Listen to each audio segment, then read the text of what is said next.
yan. Ang lakas na ng hangin. Diyos ko Lord, kumakalampag pa yung bubong namin. Parang matatanggal. Bugso-bugso lang po ang ulan at hangin. Ayun po, yun o. Ayan yung bagyo. Dumating na po sa atin. Ayan o, umiikot. Galing sa south. Puro itim na ulap. Ayan. Mahirap na, mababa o. Tingnan mo, mababa. Ito.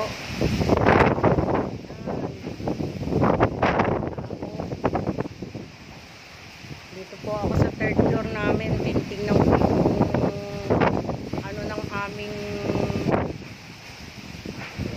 mangga. Ayan o. Ayan po ang kalawakan ng Quezon City. Ayan. Mahina lang naman po.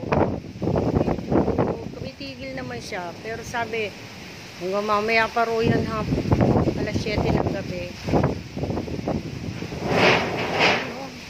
Pinakalampak ang yero namin. Ay po, Lord. Kahinain nyo na po ang ulan.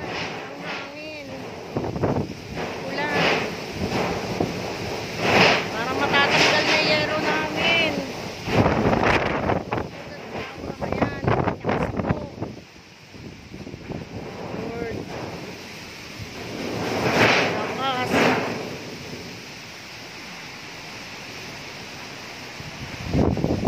Aking mga halaman dito sa third floor.